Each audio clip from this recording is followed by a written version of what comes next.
and eminent guests from across the world.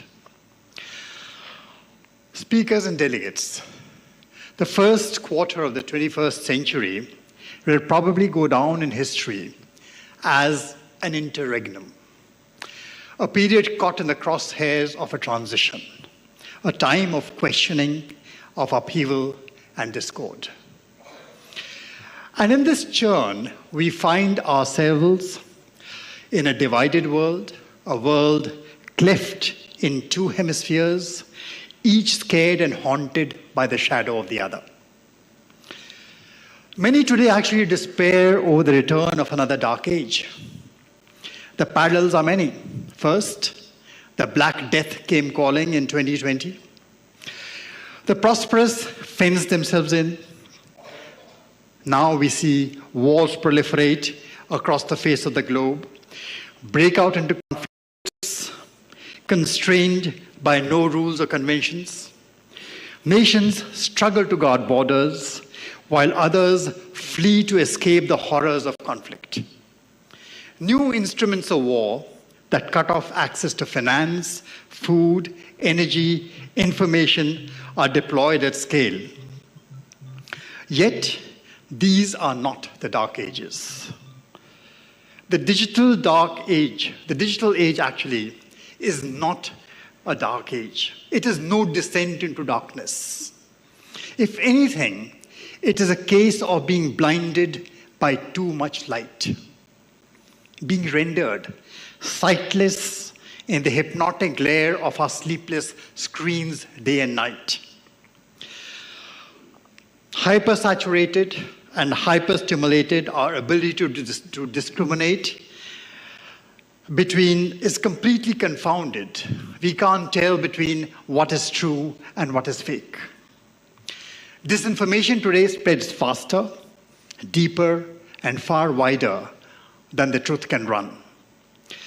And every tweet chips away the foundations of trust. And as the majority of the world's population approaches elections this year, a fear looms.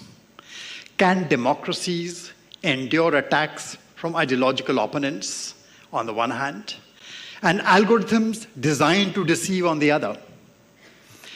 And so the dilemma of our times, how do democracies surmount the temptation to copy the other? How do they prevent fear from transforming them to become the very enemy they seek to defeat?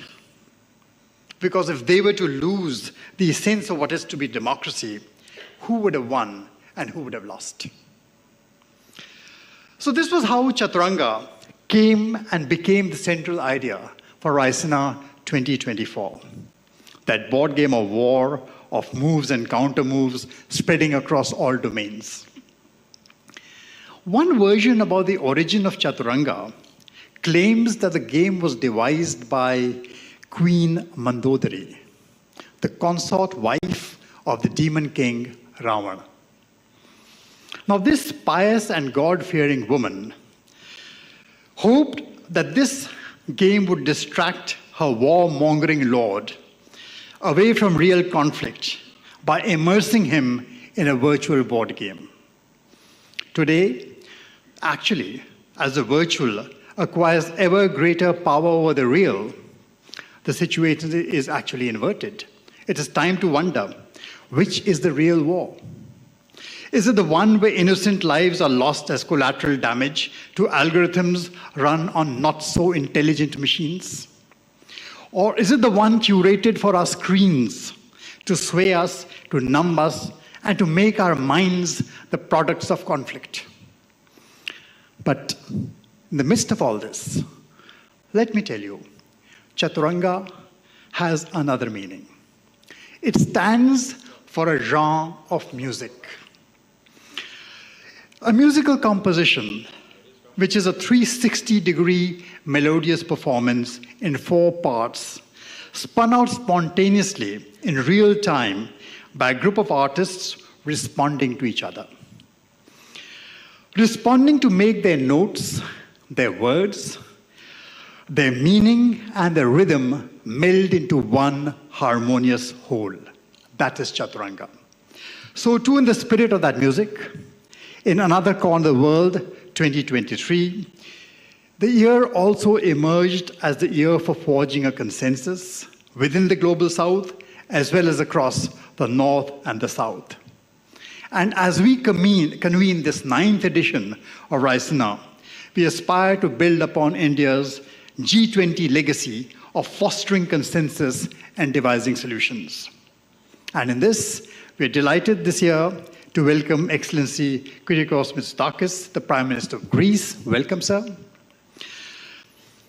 You have spearheaded Greece's recovery momentum through effective policy reform aimed at modernizing the economy, enhancing social cohesion, and transitioning to a greener and more digital future.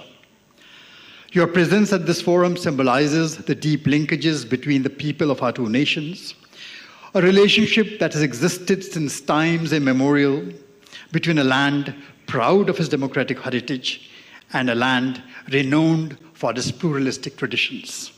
We look to Greece not only as a centuries-old friend, but also as a partner, with the collective aim of returning us from the Chaturanga of war to the Chaturanga of concord in order to revitalize a broken global community. Excellency, the floor is yours.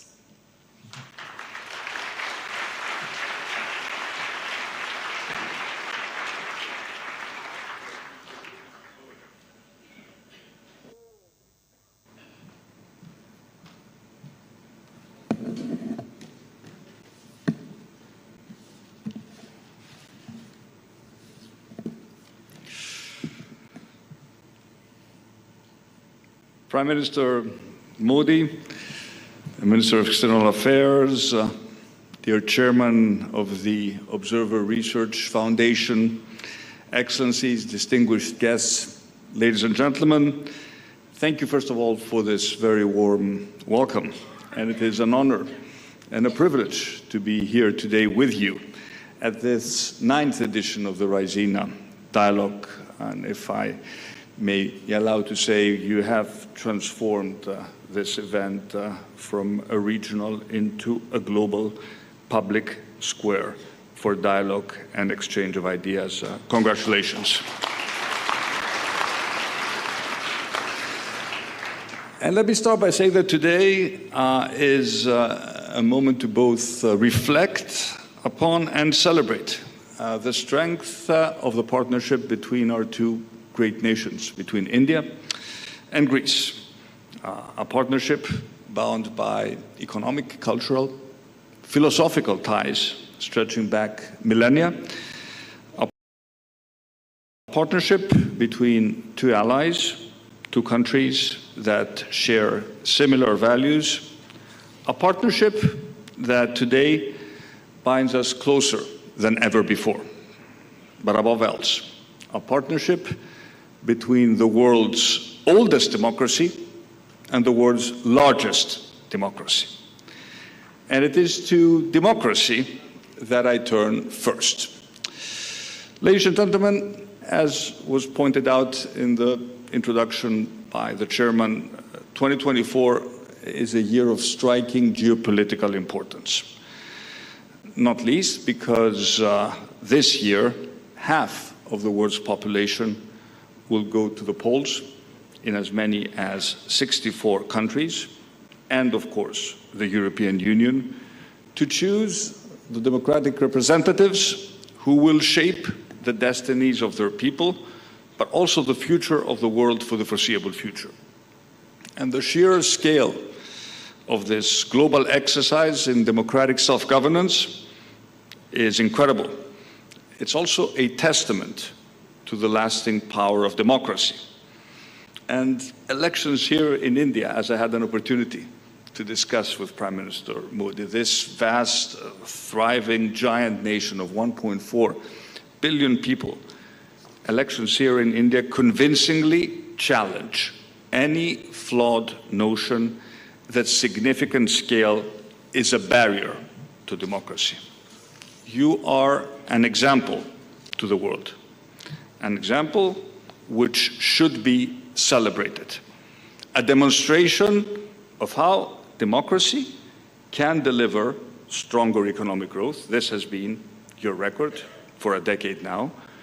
How strong economic growth can deliver prosperity, and how, of course, the delivery of prosperity can also strengthen social cohesion. Now, of course, not all democracies are the same, nor do they face the same challenges, but they do share the same ideals and the same fundamental guiding principles. The most important being the right of people to determine their own future through fair and free elections. And of course, democracies have more than that in common. They're all, in a sense, imperfect. There is no such thing as a perfect democracy. They're all constant works in progress. And they all, of course, face a range of unprecedented threats. And that's why I believe that this year, 2024, will be a definitional year for democracy. And we must face head-on, but also shoulder to shoulder, a demanding set of challenges. They were very well portrayed in this short video which introduced today's event, from climate change, poverty to mass migration, to war, geopolitical tensions, and both the fear and hope posed by the rapid emergence of artificial intelligence. All of which helps to explain why, when back in August, Prime Minister Modi was kind enough to suggest that I visit India and give this keynote address, I did not hesitate. In a year as important as this one, the themes at the heart of this dialogue around regulation, innovation, multilateralism, peace and security, prosperity, the issue, defense of democracy, I will come back to this issue in a bit, matter more than ever. Ladies and gentlemen, today India is a great power on the world stage, an important ally in the pursuit of peace and security, a rising force at the heart of the G20, and a leading player in the fight against climate change. India's status is reflected in the strategic relations that the European Union enjoys with India. President Ursula von der Leyen was at this stage 2 years ago at the Raisina dialogue, and she said, for the European Union, strengthening and energizing the partnership with India is a priority in this upcoming debate. I would dare Prime Minister Modi to go further. Strengthening our partnership with India, and I'm speaking about Europe, should be a cornerstone of Europe's foreign policy. And this is certainly true for my country.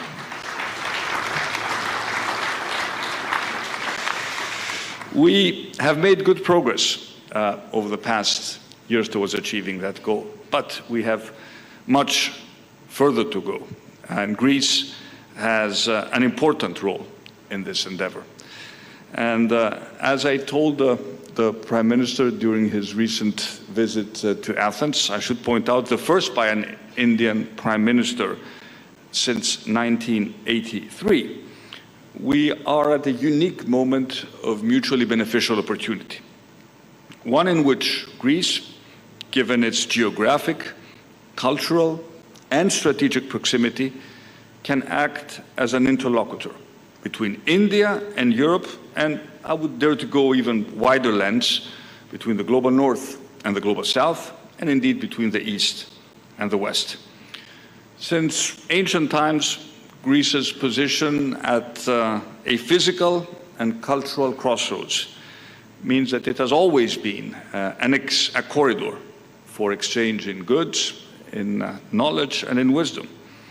Today, Greece has excellent relations with all countries in the Middle East, the Gulf countries, and is uniquely placed as a connector between the Mediterranean Sea and the Indo-Pacific. It presents so much opportunity for both our countries. We are already a well-established logistics center, an international gateway, but we want to increase connectivity and promote trade still further. Piraeus is one of the busiest ports in Europe. More of our ports are in the process of being privatized. Greek ship owners, something which is absolutely critical also for India, control the largest merchant marine fleet in the world. And beyond the flow of goods, we are pursuing new corridors for data and energy. And the emergence of groundbreaking projects like IMEC, the India, Middle East, Europe corridor, hold great promise to supercharge connectivity between India, the growth economies of the Middle East, and Europe. One has just to look at the map to realize that Greece is sitting right in the center of this new corridor. And to our friends in India, I say, we are your natural doorstep to Europe and beyond. And the war in Gaza and the turmoil in the Middle East is undoubtedly destabilizing. But it does not undermine the profound, the powerful logic behind IMEC. Nor should it weaken our resolve to work tirelessly towards materializing it. Instead, I would argue it gives us even more reasons to promote peace, given that IMEC at its heart is also a peace project, which can bring about stability and prosperity for all participating countries. Countries which are at war don't trade with each other. The Indo-Pacific region is a major focus for the European Union's global policy. And earlier this month, in Brussels, at the third EU Indo-Pacific Ministerial Forum, we took a series of measures aimed at intensifying the partnership between the European Union and the countries of the Indo-Pacific. Our two regions are increasingly connected because we face the same challenges, but we also share the same interests, promoting peace, prosperity, stability, and of course climate and environmental resilience. Dear Prime Minister, dear friends, recognizing the strategic importance of the role India plays in this evolving new order is fundamental. And the relationship between India and Greece, as we had an opportunity to reconfirm in our very fruitful bilateral discussions today, is one based on respect, on friendship, on values, but also on the mutual will to see our people progress and prosper. And while obviously not all challenges are the same, the way we meet these challenges often is. The scale may be vastly different, but I see a lot of similarities in the way our two countries have implemented an ambitious reform agenda. Both India and Greece have pursued sustainable growth and prosperity through innovation and bold changes. We have both encouraged and embraced the digital revolution. We have leveraged, you have done this here in India, at an unprecedented scale, leveraging technology to transform the delivery of public services for the benefit of all citizens. And we have both demonstrated that the power of innovative and bold reforms that bring growth, spread opportunity, deliver prosperity, and create the higher-paying jobs of the future. This is the path to go. And I believe that my country's, Greece's, recent story of rapid change matters also to a country like India, and by extension to what that change means for Indian investment in Greece and the European Union. The country I was called upon to govern when first elected to office in 2019 was seen by many analysts at the time as the sick man of Europe. Between 2015 and 2019, populism had promised much, delivered nothing, and left Greece teetering on the edge. And effective policy making has changed that, and it has transformed Greece's prospects. First, growth-oriented policies, but always underpinned by fiscal responsibility. Second, a robust approach to migration and security, supported by an assertive foreign policy and the shaping of new regional partnerships, like the one between Greece and India. And third, investing in health, in education, and using any fiscal headroom generated by a growing economy to tackle social inequality. And by cutting taxes, supporting entrepreneurs, spurring investments through market reforms, much like India has done, Greece has seen over the past years one of the highest growth rates in the Eurozone. And we have witnessed the fastest reduction of debt to GDP ratio of any European country. Credit ratings have returned, credit rating agencies have returned Greek debt to investment grade, and The Economist voted us country of the year for 2023. All of which has led to falling unemployment, higher wages, record foreign investment, and a rapid shift towards the green and digital economies of the future, and of course a new, more assertive Greece at the heart of Europe. And today, I am proud to be able to talk to you about a very different Greece to the country that many had written off as unreformable a few years ago. And the confident Greece of today not only wants to be an integral part of region-to-region partnerships, but also knows it can be the new gateway to Europe for India's businesses, its entrepreneurs, its wealth creators. This is why 6 months ago we elevated our strategic ties through the India-Greece Strategic Partnership. India is the world's fastest big economy. Greece has over the past years enjoyed some of the fastest growth rates of any European country. Mutual investment is a major goal of our bilateral relations. And I'm pleased to say that we already have a number of significant Greek investments here in India in many sectors, including food processing, led by one of our leading companies, Chipita, and infrastructure, maritime and air transport, logistics. One of our leading banks, Eurobank, is establishing its first office in India. But India is already investing heavily in Greece's infrastructure, including the construction of the new airport by GMR on my home island of Crete. Indian-owned Swiss Group has invested in a number of Greek agri-food businesses, and Accord, a European subsidiary of Intas Pharmaceuticals, has recently invested in a factory close to Athens. The volume of our bilateral trade is on an upward trend, but we have agreed with Prime Minister Modi that we need to do much more, and we need to set a target to double it by 2030. It has great potential for future growth.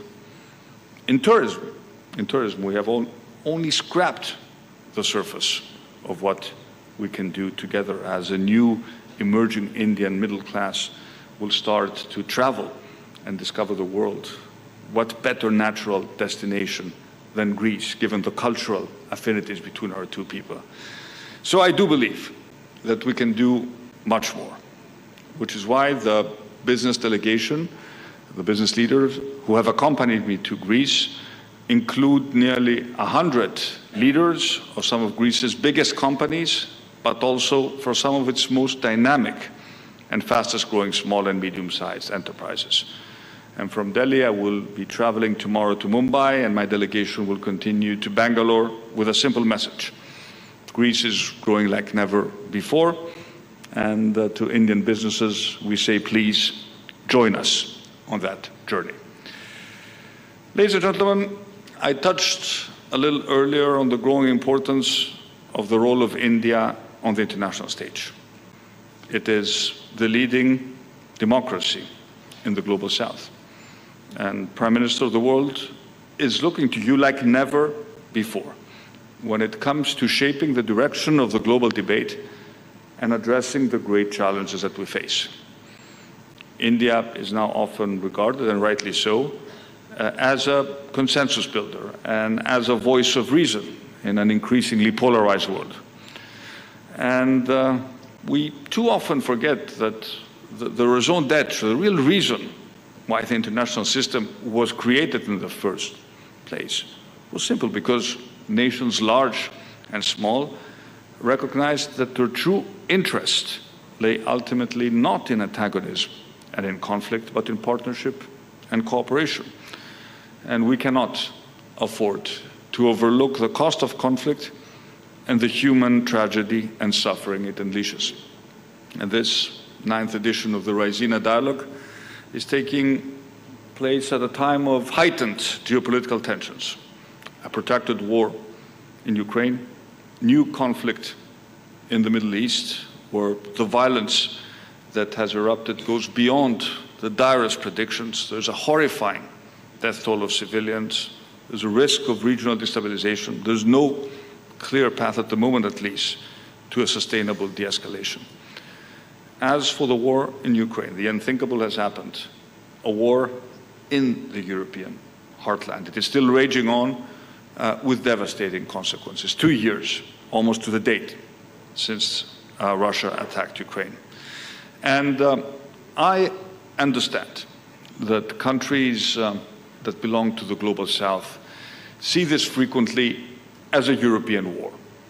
And I hear all too often that we Europeans do apply double standards, focusing on Ukraine at the expense of wars and crises in the rest of the world. And maybe there is truth in that allegation. But I would like to make the point here in Delhi that Ukraine is much more than a local war on European soil. It is a brutal challenge to international stability and the international rules-based order that India has supported and has every interest in maintaining. And I think we all have a responsibility to use the power we have on the international stage. And none of us can afford to sit on the sidelines. And I'm convinced that on Ukraine, India has an important role to play. It has a voice that should be heard. Our common humanity and interconnectedness are inescapable. To draw from the Hindu scriptures that put it so powerfully, the world is one family. And sacred Sanskrit wisdom that resonates loud and clear today. And that brings me to the existential threat that climate change poses to our fragile planet and all the life that inhabits it. Greece, like India, we discussed this today with the Prime Minister, has already witnessed and suffered the consequences. The climate crisis is here. It's not something that will happen in the future. We have accelerated our energy transition in recent years in order to mitigate those effects, but we've also invested heavily in adaptation. In Greece, we now generate half of our electricity from solar and wind. It is one of the highest percentages in the world. And this transition has brought us cleaner air, it has brought us cheaper energy, it has brought us less dependence on imported energy, and of course greater security from external shocks. But we also know that climate ambition must be based on what is fair and on what is realistic. And each country will forge its own path towards net zero in light with the twin imperatives of energy security and affordability. And the Green Development Pact, Prime Minister Modi, was a major step forward under India's G20 presidency. And it was an important bridge between the global south and the north, providing pathways for nations in this critical journey towards achieving energy, climate, environmental, and disaster resilience-related objectives. And at COP28, we demonstrated that it is possible at the global scale to come to some agreement and to make progress. At the same time, it is evident that we do need to do much more and put our pledges into practice with the utmost energy. Ladies and gentlemen, India and Greece, Greece and India have something else in common. We see democracy not as an inconvenient barrier to delivering against contemporary challenges, but as our greatest hope of ensuring that we do. And democracy, as was established 2,500 years ago in ancient Athens, is rooted in the conviction that society functions best when all its citizens are equal and have the right to share in the running of the state. But, as was pointed out in the introduction, we should have no illusions. Democracy is vulnerable, and it is facing profound threats. And those who detest our democratic values have one big advantage.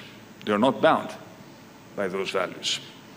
And we must be alert to the emerging challenges and adaptable enough to address them with real solutions.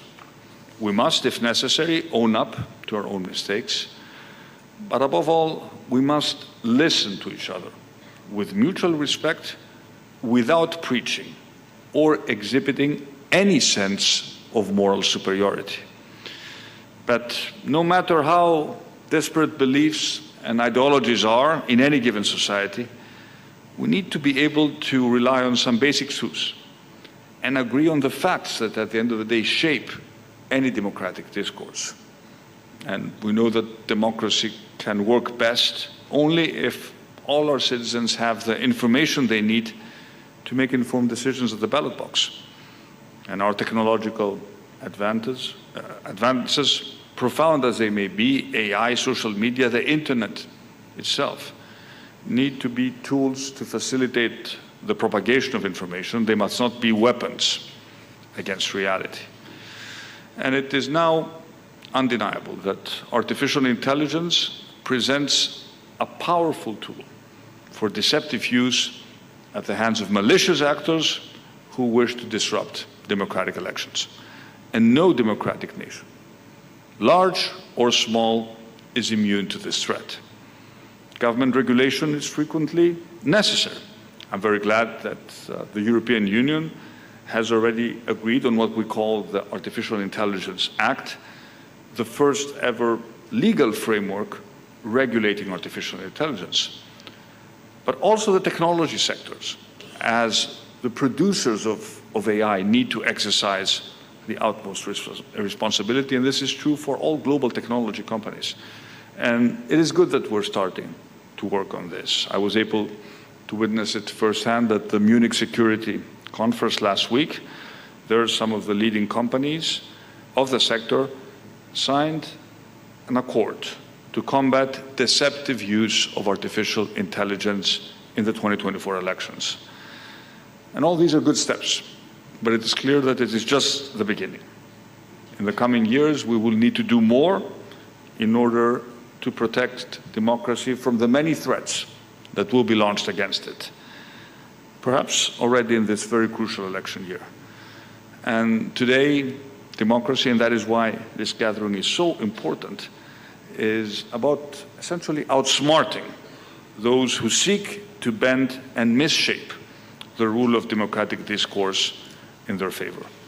And India and Greece have vital roles to play in achieving that goal, whether at the United Nations, where Greece is seeking a rotating seat on the Security Council next year, at the G20, which was so expertly chaired by India last year, or through the European Union. And by the way, Greece is supporting the reform of the Security Council of the United Nations in order for leading countries such as India to be represented at the highest table and in order for their voice to be heard. But, and here I'm referring to all the policymakers who participate at this year's dialogue, we need your help. Because at the end of the day, effective policy making relies on creative thinking, and it flourishes in international fora, such as the one I have the privilege of addressing today. Prime Minister Modi, Minister Jaishankar, ladies and gentlemen, as I conclude, it is worth reflecting on the fact that while Greece and India discovered democracy and certainly each other a long time ago, it is today that they're discovering each other again. And the success of this cooperation is based on a very simple premise. We both believe in the virtues of discussion and debate. After all, ancient civilizations encouraged this debate and this cross-fertilization of ideas. And there's a lot. We talk a lot about artificial intelligence, but there's also a lot to be learned by the ancestral intelligence which is hidden in our ancient civilizations. And we recognize that without such debate, the search for truth is meaningless. This world is increasingly divided. It's divided between the West and the East, between the South and the North. And Greece and India stand essentially at the intersection of these divisions. These divisions can be managed, they can even be tempered by open discussions, which is why the world needs, and you called it a public square. I will call it an agora. Agora, the ancient word, not just a marketplace, but a new meeting place where ideas can be tested against each other. And the Raisina dialogue is indeed providing us with this new agora. A divided world needs more tangible and physical connections as well. And the integration of our two seas, the Indo-Pacific on the one hand, the Mediterranean Sea on the other, will benefit not just India and Greece, but our neighbors too. Our two people have much to learn from each other, and they also have much to give to the world. And if we are to do so with effect, we must begin today with a commitment to public discourse, open discussions, tolerance, acceptance of the opposite view, and of course, the preservation of the democratic idea. Thank you very much for listening.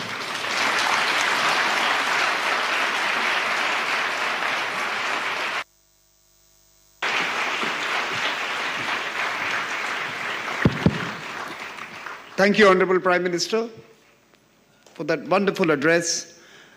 I take back at least two words with me: ancestral intelligence. I think that's something we should all be focusing on. I think there's a merit to that. But I also saw a hint of an invitation for a Raisina agora on the Mediterranean in Greece. And I take you up on that invitation. But let me now invite the Honorable Foreign Minister of India, Dr. S. Jaishankar, to propose a vote of thanks.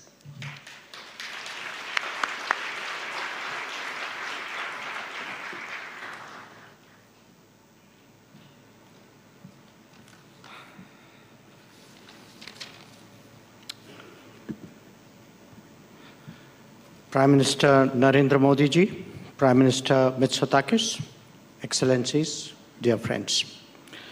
It's my privilege to give the vote of thanks that will conclude the Raisina Dialogue's inaugural event this evening. First and foremost, we thank the chief guest, the Prime Minister of Greece and his wife, for joining us today. Our collective appreciation to Prime Minister Mitsotakis for what I'm confident all of you will agree was a truly inspirational and thought-provoking address. His message of democracies that deliver resonates strongly, particularly now, particularly here. Prime Minister Modi's presence amongst us, as always, is a reminder of India's growing engagement with the world, especially in the last decade. He has shown us why it is as important to listen and reflect as it is to articulate and express. This event takes place at the end of a day which has seen the intensification of the strategic partnership between India and Greece established during Prime Minister Modi's visit in 2023. As two civilizational states, our countries have a particular responsibility to contribute to the evolution of the contemporary global order. We both, naturally, tend to take a long view of challenges and a considered one of opportunities. In the flow of history, connectivity has always played a crucial role. It is only to be expected that the talks between the two prime ministers today focused on enhancing the linkage between two global economic centers, India and Europe.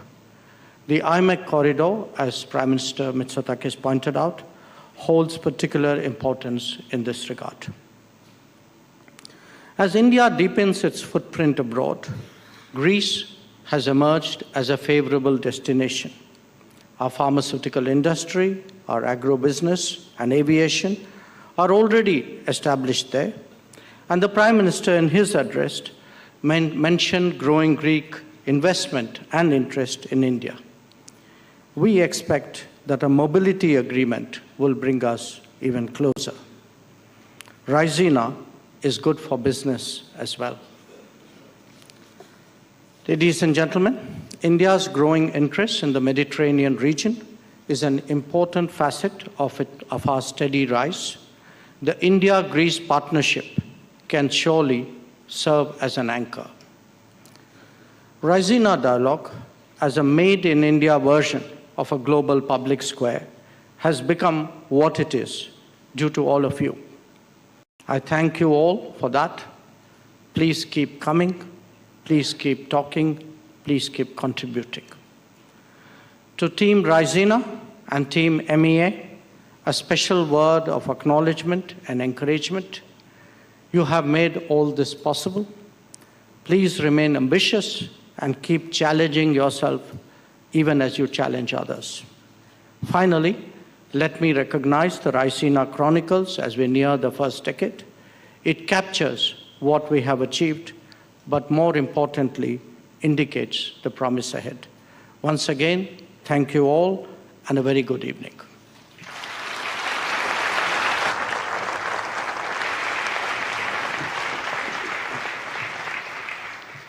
Thank you, Dr. Jaishankar. May I request you all to remain seated as the VIPs exit the room. My colleague Shubh will take this mic and will guide you through the next steps post the exit of the VIPs. But I'll request you all to remain seated.